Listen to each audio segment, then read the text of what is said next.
your education, and do everything you can to meet them. Your goal can be something as simple as doing all your homework, paying attention in class, or spending some time each day reading a book. Maybe you'll decide to get involved in an extracurricular activity or volunteer in your community. Maybe you'll decide to stand up for kids who are being teased or bullied because of who they are or how they look.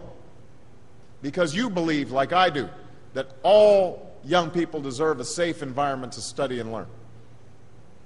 Maybe you'll decide to take better care of yourself so you can be more ready to learn. And along those lines, by the way, I hope all of you are washing your hands a lot and that you stay home from school when you don't feel well so we can keep people from getting the flu this fall and winter. But whatever you resolve to do, I want you to commit to it. I want you to really work at it. I know that sometimes you get that sense from TV that you can be rich and successful without any hard work, that your ticket to success is through rapping or basketball or being a reality TV star.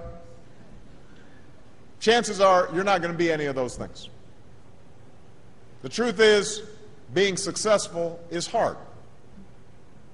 You won't love every subject that you study. You won't click with every teacher that you have. Not every homework assignment will seem completely relevant to your life right at this minute.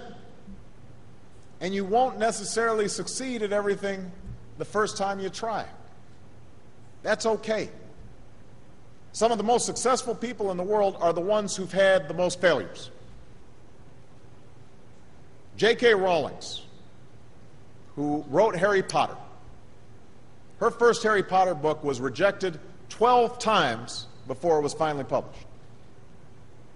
Michael Jordan was cut from his high school basketball team.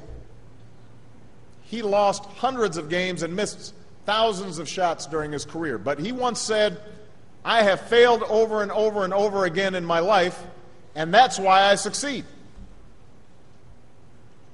These people succeeded because they understood that you can't let your failures define you. You have to let your failures teach you. You have to let them show you what to do differently the next time. So if you get into trouble, that doesn't mean you're a troublemaker. It means you need to try harder to act right. If you get a bad grade, that doesn't mean you're stupid. It just means you need to spend more time studying.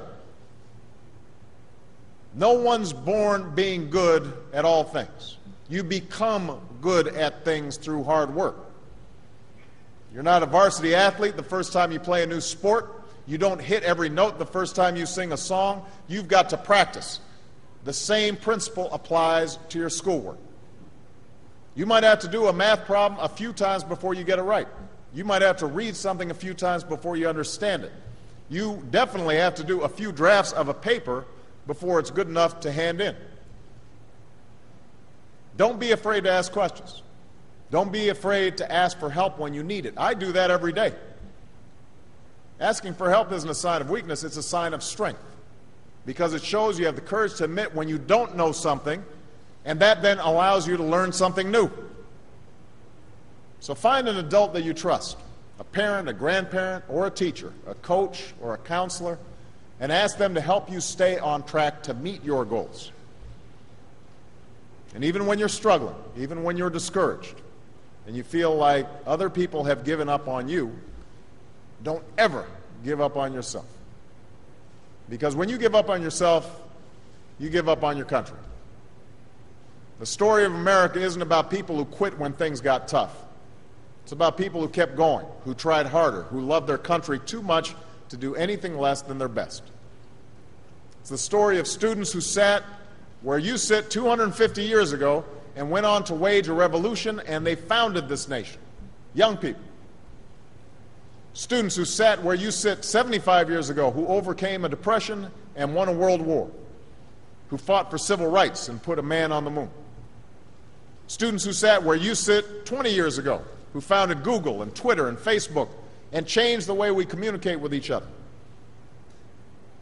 So today, I want to ask all of you, what's your contribution going to be? What problems are you going to solve? What discoveries will you make? What will a president who comes here in 20 or 50 or 100 years say about what all of you did for this country? You know, your families, your teachers, and I are doing everything we can to make sure you have the education you need to answer these questions. I'm working hard to fix up your classrooms and get you the books and the equipment and the computers you need to learn. But you've got to do your part too. So I expect all of you to get serious this year. I expect you to put your best effort into everything you do. I expect great things from each of you. So don't let us down. Don't let your family down or your country down. Most of all, don't let yourself down. Make us all proud. Thank you very much, everybody. God bless you. God bless America. Thank you.